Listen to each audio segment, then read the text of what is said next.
Hi, my name is Connor Riley, and on this week's Connor in Coverage, we're going to talk about the biggest event of the summer. No, not Barbenheimer, but Georgia inside linebacker recruiting.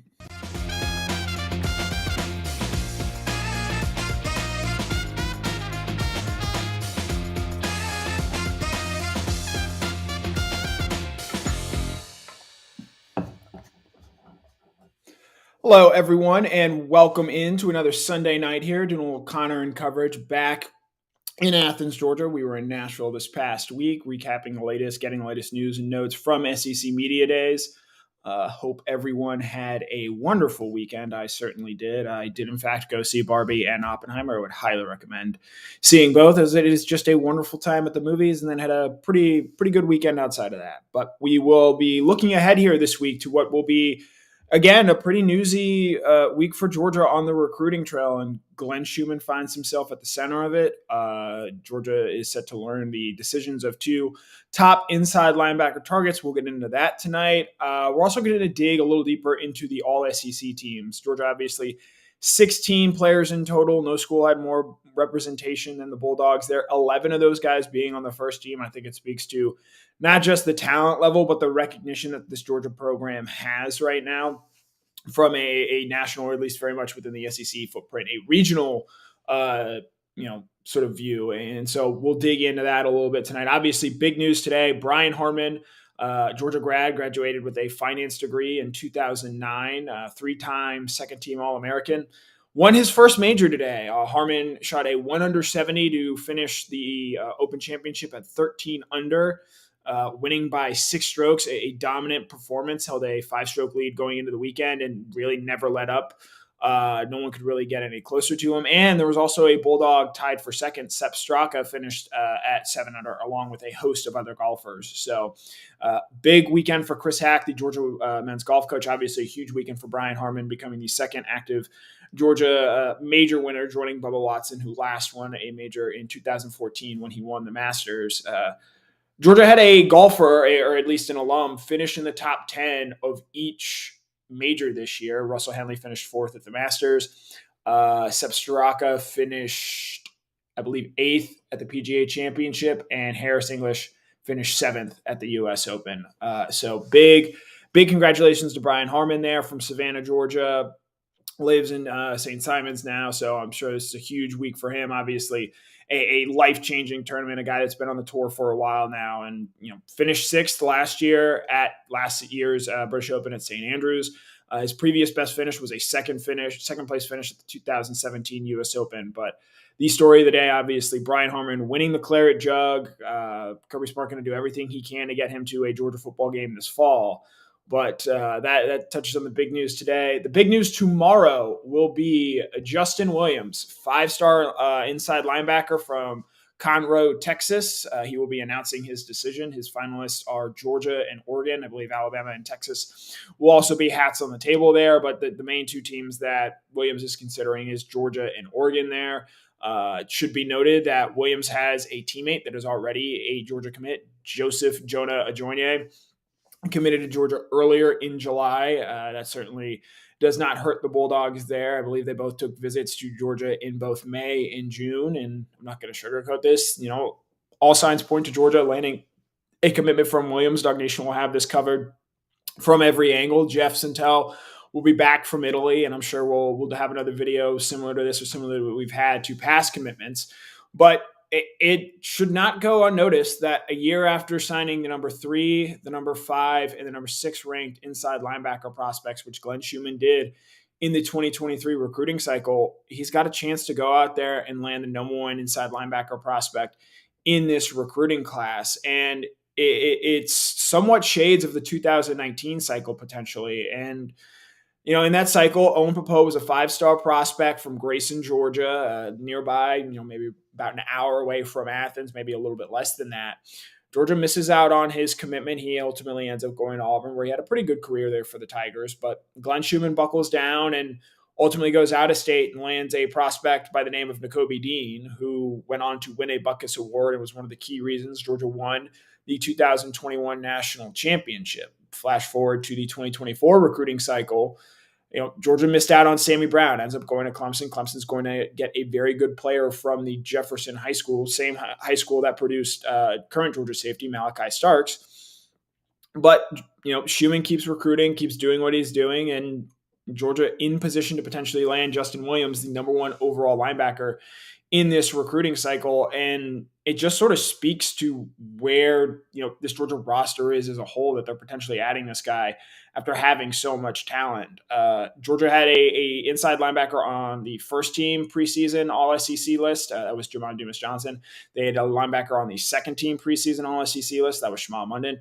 And they had a inside linebacker on the third team preseason All SEC list. That would be Jalen Walker.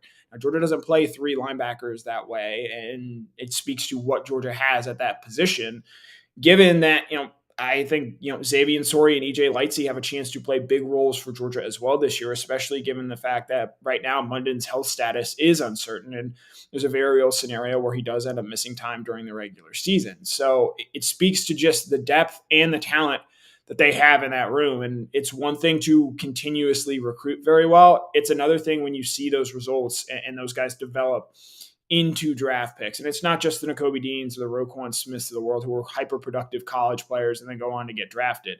It's turning a guy like Monty Rice, who was a three-star prospect out of the state of Alabama, into a third-round draft pick. Channing Tindall, who never started a game at Georgia, but they trust the Georgia coaching so much and his athleticism that he was a third-round pick. Quay Walker had never played off-ball linebacker in his life. When he leaves Georgia as a senior, he's a first-round pick. And inside linebackers don't often go in the first round anymore. You have to be a truly gifted athlete and player for that to be the case there. And so you see that Schumann, along with a number of other Georgia assistants, they have now the bona fides of not just can we recruit elite talent, but we can turn that into NFL draft success, even at positions that are loaded.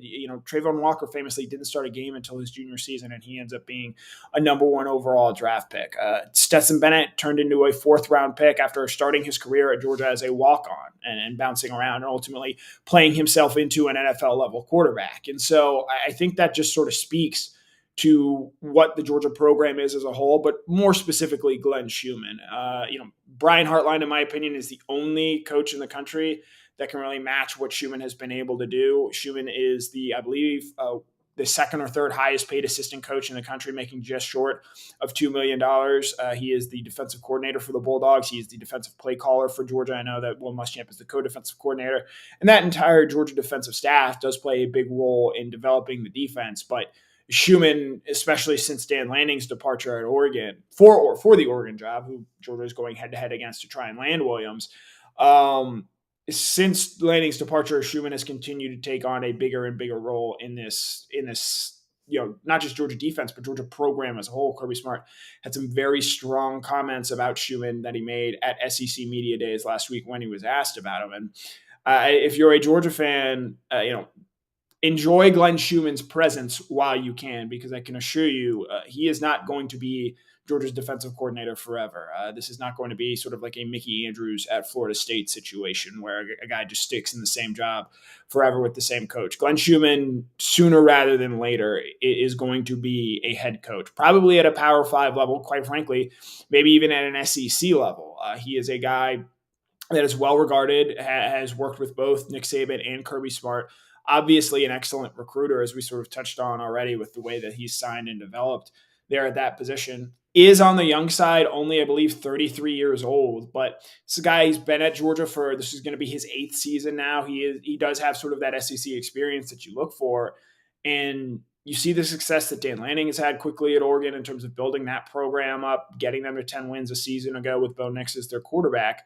It would make some sense, moving forward, if we do potentially see Glenn Schumann as a head coach somewhere. Now, I think, being at the Georgia, level that he is at, he's not going to need to leave to go to a Sun Belt program or, quite frankly, even an American Athletic Conference program. He can afford to try and take, say, an ACC job potentially, say an SEC job, and not just, those sort of lower tier ones, like maybe a Vanderbilt that comes to mind there. In the ACC, Georgia Tech, where that program has been of late. Like hypothetically, let's say Mac Brown retires. That North Carolina job could be very attractive to someone like Glenn Schumann potentially there. And obviously Mac Brown has been combating obviously retirement issues for quite a while now, but that just sort of speaks to the level of candidate I think Schumann is and the attractiveness that he figures to have when he ultimately becomes a head coach. And that's going to happen someday. I think most smart people on here would recognize that. And that's just sort of, that's life of having really good assistants. And look, Georgia's replaced Mel Tucker, who's now the head coach at Michigan State. They've replaced Dan Lanning, who is now the head coach at Oregon. At some point, they're going to have to do the same with Glenn Schumann. But for now, I would advise Georgia fans to enjoy the sort of recruiting and success that Glenn Schumann has brought. And when it comes time to find a replacement, I'm sure Kirby Smart is going to be able to find a more than capable one. You've seen, the defensive back room for a while had a little bit of a turnstile, and now they have, I think, really solidified that, not just with Fran Brown, who's come in and absolutely helped out that cornerback room, but also the defensive back room as a whole.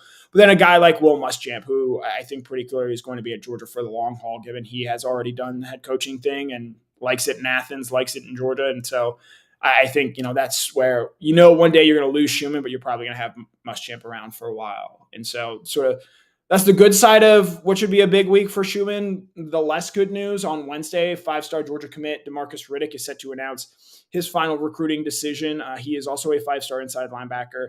He is from the state of Alabama, and Alabama and Auburn want him bad. And while Georgia has had success in the state of Alabama in recent years in terms of pulling guys out of that state, Monty Rice, George Pickens, Kamari Lassiter, who was an all-SEC corner at SEC Media Days this past week. They've landed guys that play and contribute from the state of Alabama.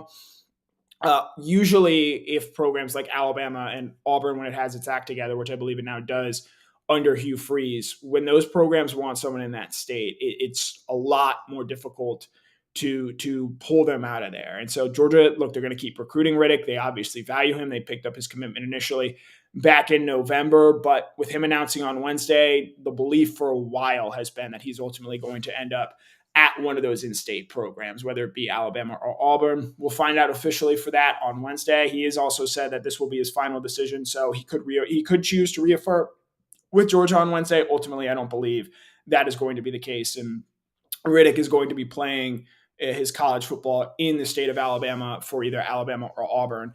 So, at the end of it, there's a very real case where at the end of this week, Georgia still only has one inside linebacker commitment. They would just be swapping out potentially Demarcus Riddick for Justin Williams. Two other obvious big names to know, and I'm sure Jeff Sintel, when he's back on Before the Hedges on Wednesday, we'll get into this deeper, as well as the fact that this is a pretty big recruiting weekend for Georgia.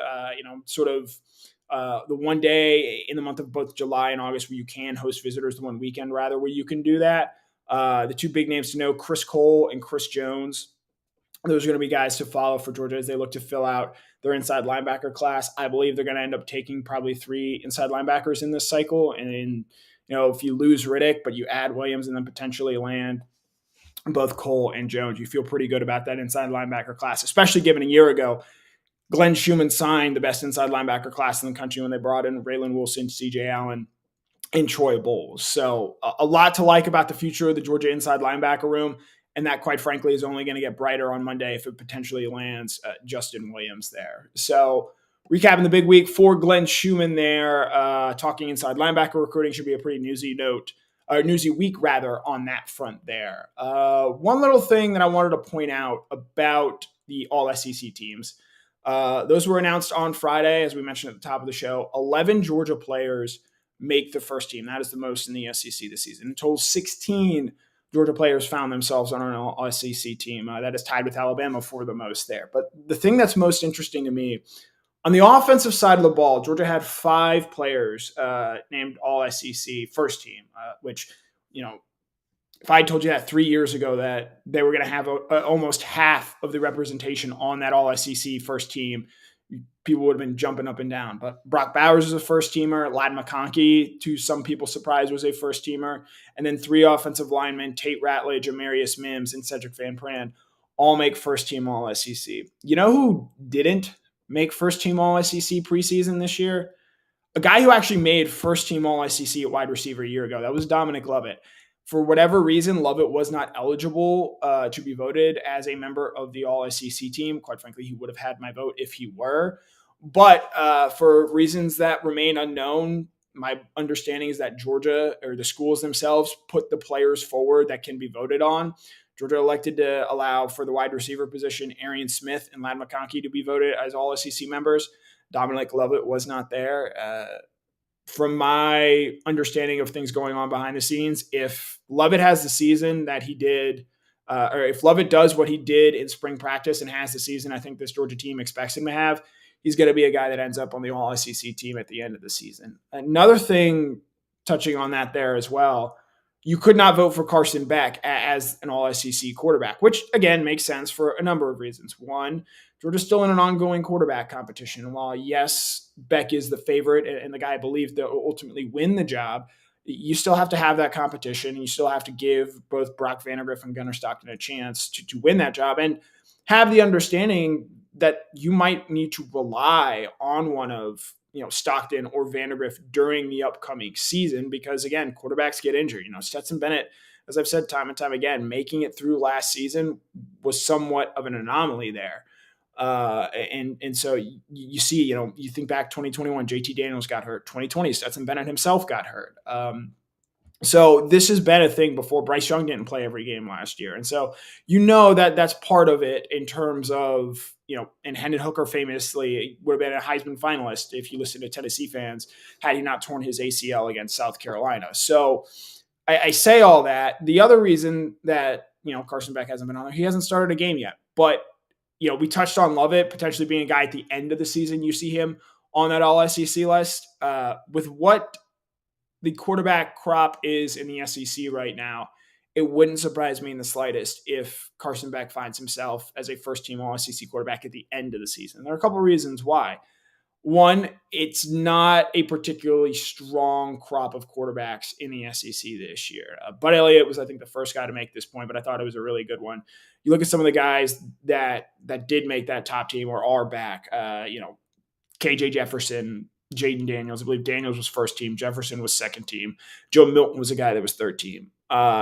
If those guys were as good as people think they potentially can be, that's not to say that they can't get better. If those guys are that good, they're probably already gone in terms of off to the NFL and being that level of difference maker. Now, they can all go on to have very good seasons and be very productive players, but I'd point out as well, Joe Milton's already been benched twice.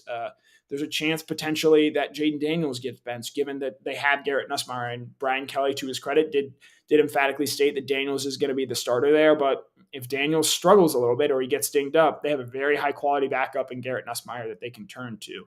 And then KJ Jefferson, changing offenses in a pretty drastic change, going from Kendall Briles, who runs that Baylor type system, up tempo, spread them out, to a more conventional pro style look under Dan Enos. They're going to probably try and run him a little bit less. That way they can have him for the entire season and have him be healthy there. So it is not exactly lighting the world on fire in terms of the quarterbacks that they have there. Devin Leary is a guy that has been battling injuries. If he's fully ready to go for Kentucky, he could be a guy that finds his name on there at the end of the year. Will Rogers, obviously a very accomplished statistical quarterback, but that's a whole new offense there at Mississippi State. There's reason to believe, when you consider that Carson Beck is going to be playing with, or whoever Georgia's quarterback is going to be playing with 3 first-team All-SEC offensive linemen, the best tight end in the country in Brock Bowers, and maybe even the best player. You have a first-team All-SEC receiver in Dominic Lovett last year. You have a guy that was voted first-team All-SEC in Ladd McConkey this year. Kendall Milton, running back, second-team All-SEC. Xavier Truss, offensive lineman, second-team All-SEC. That's a ton of talent there. And with the questions that exist at the running back position going in, Branson Robinson's status uncertain for the start of the season there as well, in the same sort of boat as Shema London, Georgia's probably going to lean on their quarterback maybe a little bit more to drive the offense this year. Not that they didn't do that a year ago. Stetson Bennett set a Georgia single-season passing record. But they're going to, maybe rely on that passing game and let the quarterback do a little bit more than maybe perhaps Kirby Smart would traditionally like. And so there's the opportunity there, in my opinion, to put up big numbers. And so I think that is sort of what intrigues me to the possibility of, when you consider, again, Mims, Ratledge, Van Pront, all those guys are probably going to be first-team All-SEC players at the end of the year. Certainly, I feel very strongly about Cedric Van Pran. He's the best center, not just in the SEC, but in the country as a whole. Marius Mims, look, there are a lot of talented offensive tackles in the league. I think from a physical upside, there are very few that have what he has and what he can bring to this Georgia offensive line. The big thing, well, for him, obviously, with guys that size, it's just going to be staying healthy and not avoiding any of those sort of, ding ups or a guy rolling up into him. Same can be said for Tate Ratledge. They're a guy who, again, as he gets further and further away from that foot injury he suffered at the beginning of the 2021 season, I think continues to get better and better there. So they have plenty of talent. Obviously, Brock Bowers is going to end up not just as a first-team All-SEC player, but a first-team All-American, again, provided he stays healthy. And so you have the talent there. Potentially at the end of the season, you could have 6, 7 guys making first-team All-SEC. That's not to say that a guy like Kendall Milton, who, if he stays healthy and plays behind that offensive line, he could have a really big season. And you could see a world where, maybe Georgia does find a way to get 6, 7, maybe even 8 somehow guys on the first-team All-SEC offense, which, I think going into this year, a lot of people expect the defense to be a strength, especially when you factor in that Georgia does have a new offensive coordinator in Mike Bobo and a new quarterback, whoever that may be. But the fact that people think that highly of the individual talent on Georgia's offense, and again, it's media members, it's quite different from coaches, obviously. I think there's a lot of reason to be excited about what Georgia could potentially do on offense this season. And for so long, Kirby Smart has been chirped fairly at times, certainly after I would say the 2019 season, about his offense and the way that thing has operated. If Georgia's able to weather the storm that comes with changing coordinators, something that is not always easy to do, I think it's a big reason why Mark Richt ultimately lost his job, because he could not successfully transition from Mike Bobo to that next offensive coordinator. If Georgia's able to if Mike Bobo is able to keep things rolling from the way that Todd Monken was, Kirby's going to have answered just about any and every question that have been posed to him at any point during his time as a head coach there. So some thoughts there on all SEC teams. Obviously, you opened the show talking and sort of previewing which should be a big week for inside linebacker recruiting. And so now we'll turn the show over to you guys. Thoughts, comments, questions, anything you want to talk about, discussion, wide open, see what you guys have to think. Petey Wheatstraw, yeah. I think this is going to be an offense that, sort of drives this team, at least to start the season. I think, they've got a lot of potential. And again, fairly or not, their schedule sort of allows them to do that. And, not dissimilar to the end of last season. I think Georgia's probably going to find a way to make games more difficult than they need to be. But I think maybe one key difference there from a season ago, you do have a new quarterback who needs reps. You do have a new offensive coordinator who's still going to be in a new job there. It was Stetson Bennett. It was his 3rd season as a starting quarterback. He had by the time they were playing Kentucky and Georgia Tech to end the season there, he had over 30 starts in his career. You look at, Todd Monken, obviously his 3rd season in the program. They knew what they had in that brain trust there. And so I think maybe they were inclined to make things a little bit more difficult. They're not going to be doing that this year with Carson Beck or whoever the first-time starting quarterback is, and with Mike Bobo. I think they're going to want to get as many just key reps as they can. And ultimately, yes, you do want to face some adversity, which Georgia's going to over the course of the season. But I think with the way their schedule sets up, their toughest games are all at the end of the season. Home against Missouri, a team that gave them a lot of trouble a season ago. Home against Ole Miss, a team with a ton of talent. We'll see how it all comes together there. And then the road trip to Tennessee to end SEC play there. Those are going to be games where Georgia's going to be playing its best. And so I think that they're going to use the early part of the schedule where it is admittedly a little bit softer. Use that part of the schedule to fine-tune and get this offense up to a place where they do sort of have the reps and have some of the experience for what they're ultimately going to see. Let's see. Robert Lewis Bailey. Who do I think is going to be the cornerback opposite number 3? Number 3 obviously being Kamari Lassiter there. It's a major question mark. And that's not to say that it's a concern. I don't want to conflate the two things, because I think whoever Georgia puts out there, they're going to be okay, because you feel good about Dalen Everett, Nyland Green, Julian Humphrey, maybe even A.J. Harris makes a move there if none of those 3 guys solidify it. Point being, they have a lot of options to throw at that cornerback position there. If I had to make a prediction right now, I'd probably say Dalen Everett. But again, I think that is a position that is wide open, and one that, it's going to be interesting tracking it through the first couple of scrimmages just in terms of who reps where. And quite frankly, I wouldn't be surprised If we see, say scrimmage 1, they go Dalen Everett there. Scrimmage 2, they go Nyland Green. So I think that's probably a position battle that may go into the season. Based on what we saw a year ago, I'd probably lean Dalen Everett right now, but it is far from a position that is even remotely close to being decided. So good question there, Robert. Let's see. Scrolling around now. This would be pretty impressive. And one thing I will caution against here about this defense potentially being better than the 2021 defense. Kirby Smart has raised some concern about the pass rush already, and that's something you got to listen for closely. But he doesn't know if this team has the dynamic playmakers on both the defensive line and at that edge rusher position to where essentially they have guys that can win one-on-one battles consistently. Think Jalen Carter, think Nolan Smith, think Trayvon Walker. And you've heard him mention that concern. And so one of the things that he's talked about is, okay, if that's the case, we blitz from elsewhere. We find a way to manufacture a pass rush. And that's something, quite frankly, they had to do against Ohio State a season ago. You saw them get very aggressive in terms of guys that they were bringing off the blitz. Of the 4 sacks in that game, only one of them came from either an edge rusher or a defensive lineman, and that was Michael Williams. And on that play, he just straight up beat Paris Johnson. Shema Munden, Jamon Dumas-Johnson, Javon Bullard all came on blitzes. Now, Georgia has traditionally blitzed very well and gotten good blitz production, good sack production from their inside linebackers. Nakobe Dean had 6 sacks in 2021 there. And I think Munden and Dumas-Johnson have both shown the chops to be effective blitzers. Javon Bullard, obviously, as well. He had 3.5 sacks last year. But I think it's going to be a little bit of a different role this year for Bullard because he is going to be playing the safety position as opposed to the star, and they're probably not likely to blitz him as much.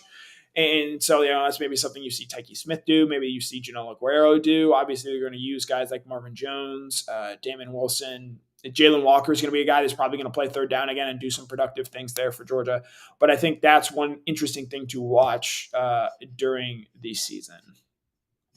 Let's see. Thoughts, comments, questions here. Yeah, and Aiden, this is a good point about the inside linebacker room. Xavier Sori was a 5-star prospect coming in, and he hasn't really seen the field all that much going into year 3. Now, I think he's going to play a good bit this year, especially with the injury concern there, just Jamal Munden. But, it speaks to what Georgia has in this room right now. There are a lot of schools out there that would love to have a guy like Xavier Sori. Quite frankly, he'd probably be playing at a few of them. And so the fact that he's going to get real reps and play a whole lot this year, one, I think just speaks to the patience that, Georgia has preached to these guys.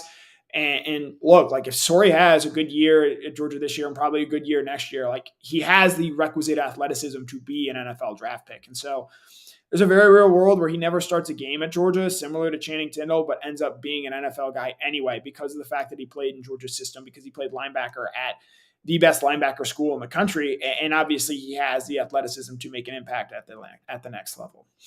Randy Hall, this is going to be a good question. Kirby Smart was asked about this in the small session at SEC Media Days there. They're going to try a couple different guys.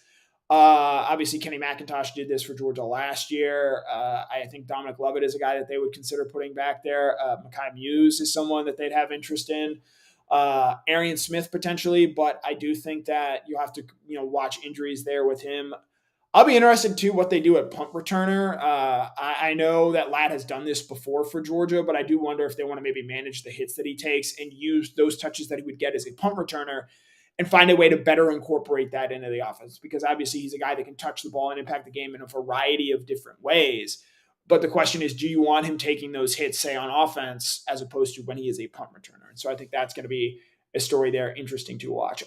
Becky Rutledge, KJ Bolden will announce his commitment on Saturday, August 5th. That is 2 weeks from yesterday. That is the big sort of news there to note on Bolden, what his decision is going to be. My understanding is there's still a long way to go on that recruitment. Obviously, a big visit weekend this weekend. It's not expected for him to be at Georgia. We'll see where he goes. I believe Auburn has been mentioned as a spot he will visit this weekend, but Ohio State, obviously a big one, a big name to know there. His cousin, obviously, is the safeties coach there. Florida State is a team that has seemed to make a move there.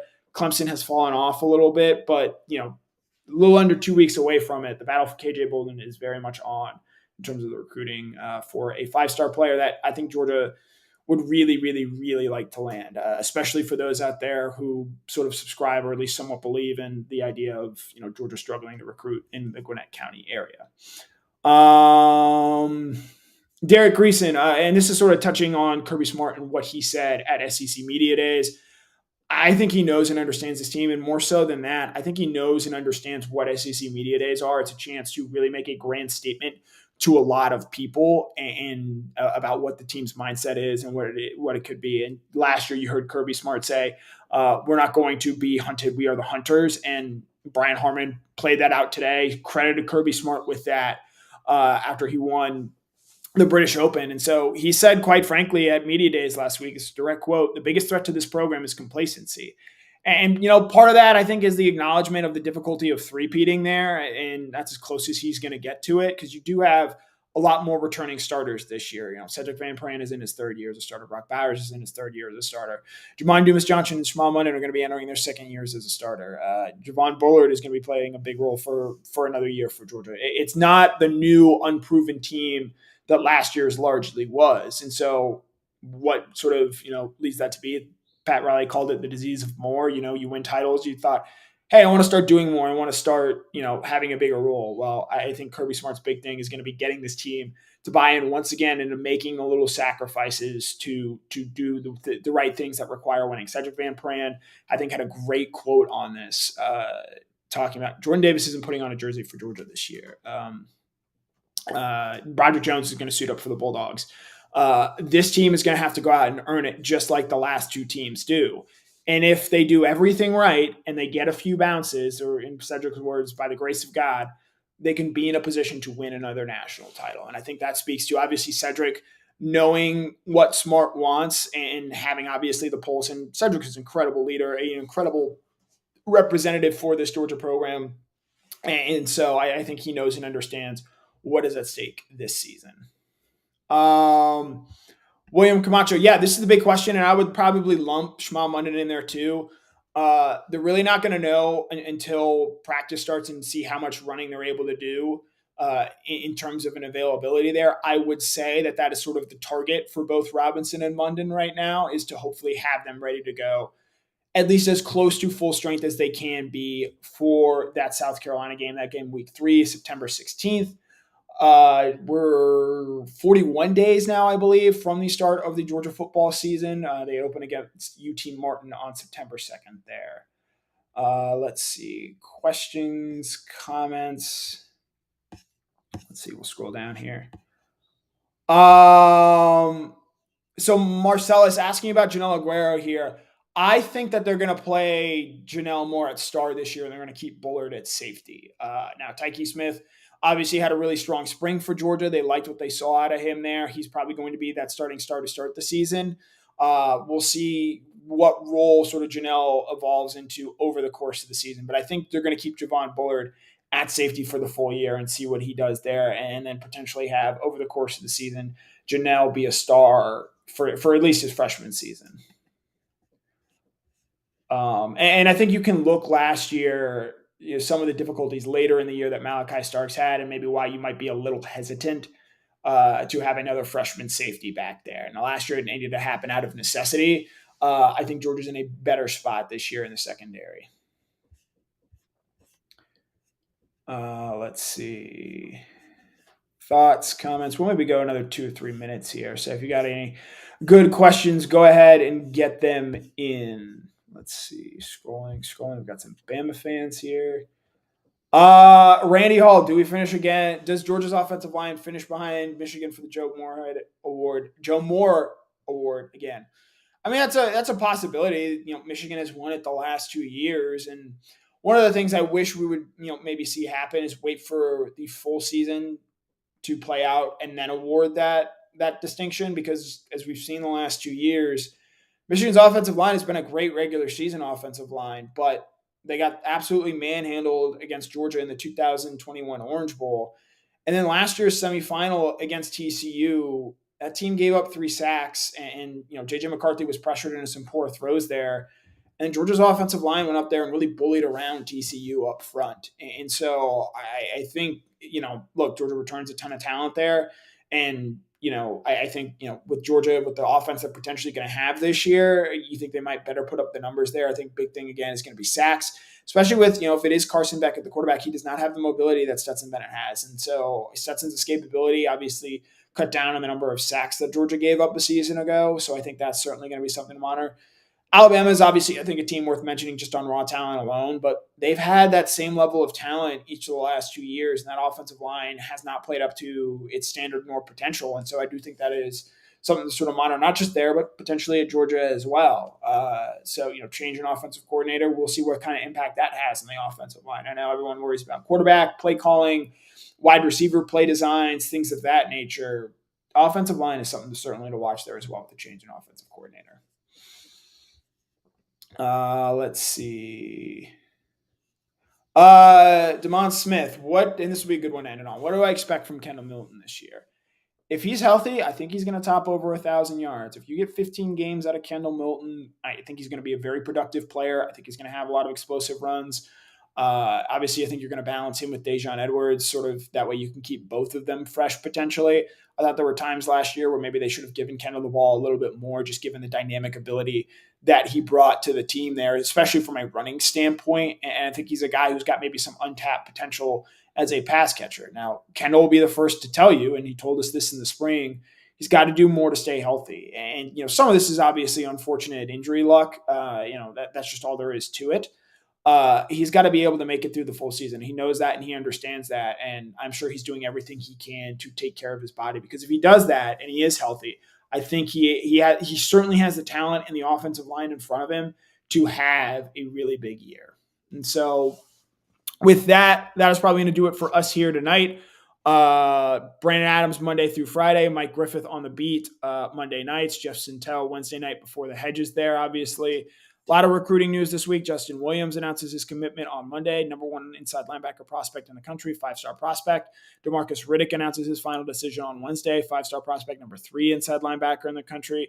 Should be a very newsy week for Georgia football. And hey, we're just a little under 2 weeks away from the start of fall camp. So football season is getting here closer by the day. We'll be under 40 days until the start of the college football season. I think we're less than 5 weeks away now for those teams with week 0 games. So we'll keep ramping it up, have plenty of coverage for you guys at DawgNation. All the latest Georgia football news and notes there. Obviously, big news today. Brian Harman winning the British Open, but plenty more football stuff to focus on in the weeks to come. So for a DawgNation production, my name is Connor Riley. This has been another episode of Connor in Coverage.